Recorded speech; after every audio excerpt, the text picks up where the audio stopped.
মহান রব্বুল আলামিন আমাকে আপনাকে অর্থাৎ মানব জাতির জন্য আল্লাহ তাআলা যত নাজ নিয়ামতের ব্যবস্থা করেছেন, তার মধ্যে থেকে আল্লাহ তাআলার পক্ষ থেকে আমাদের জন্য অনেক বড় একটা নিয়ামত হলো আমরা যে রাতে ঘুমাই। এই ঘুমটাও হলো আল্লাহ তাআলার পক্ষ থেকে আমার আপনার জন্য অনেক বড় একটা নিয়ামত। কারণ আমাদের আলোচনা চলতেছিল মুহাম্মদুর রাসূলুল্লাহ সাল্লাল্লাহু আলাইহি ওয়াসাল্লামের জন্ম, রাসূলুল্লাহ সাল্লাল্লাহু আলাইহি ওয়াসাল্লামের আদর্শ, তার সুন্নতের অনুসরণ। এর আগে বলা হয়েছে রাসূলুল্লাহ সাল্লাল্লাহু আলাইহি ওয়াসাল্লাম মানুষের সাথে কিভাবে কথা বলতেন সে বিষয়টা বলা হয়েছে। তারপরে বলা হয়েছে রাসূলুল্লাহ সাল্লাল্লাহু আলাইহি ওয়াসাল্লাম কিভাবে খাবার দাবার খেয়েছেন, খাবার দাবার খাওয়ার সুন্নত তরিকা। আজকে আমরা শুনব রাসূলুল্লাহ সাল্লাল্লাহু আলাইহি ওয়াসাল্লাম কিভাবে ঘুমাতেন, ঘুমানোর সুন্নত তরিকা। ঘুম মানুষের জন্য কতটুকু উপকারী। আল্লাহ তাআলা আমাকে আপনাকে ঘুম নামক নিয়ামত দান করেছেন। এই নিয়ামতের সংরক্ষণ করলে কতটুকু ফায়দা, এই নিয়ামতের সংরক্ষণ না করলে কতটুকু ক্ষতি, সেটা আমরা জানার চেষ্টা করব ইনশাআল্লাহ।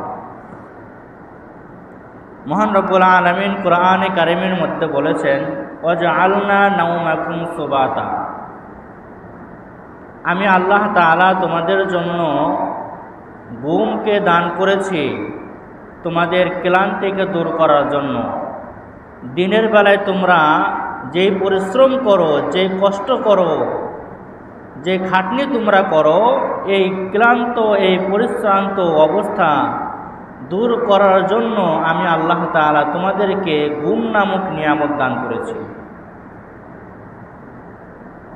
যদি তুমি সারাদিন কাজ করো, কষ্টের কাজ করো, রাতেও যদি তুমি কাজ করো, তাহলে একদিন, 2 দিন, 3 দিন পর্যন্ত তুমি কষ্ট করে কাজ করতে পারবে, কিন্তু তারপরে গিয়ে ঘুম যখন তুমি না পারবে, এই ঘুম না পারার কারণে তোমার শরীর, তোমার শক্তি, সামর্থ্য সব কিছু নিঃশেষ হয়ে যাবে, শেষ হয়ে যাবে। ঘুম নামক নিয়ামতের হেফাজত যদি আমরা করতে পারি, তাহলে আমাদের শারীরিক সুস্থতা এবং শক্তি, সামর্থ্য সব কিছুর মধ্যেই আল্লাহ তাআলা বরকত দান করবে। আল্লাহ তাআলা আমাকে আপনাকে রাত্র দান করেছেন। আমার বান্দা রাতে ঘুমাবে, দিনে কাজ করবে।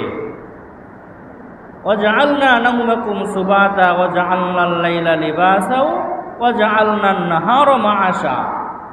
আল্লাহ তাআলা দিনের আগে রাতের কথা বলেছেন। তার মানে আমার বান্দা রাতে ঘুম পেরে আরাম আয়েশ করে শরীরকে ঠিক করে নিজের ভিতরটা সুস্থ করে দিনের বেলায় সে কাজ করবে।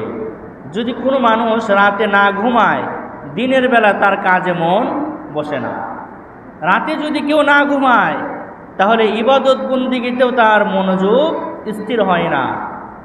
রাতে যদি কেউ না ঘুমায়, তাহলে কোনো কিছুতেই সে স্বস্তি পায় না।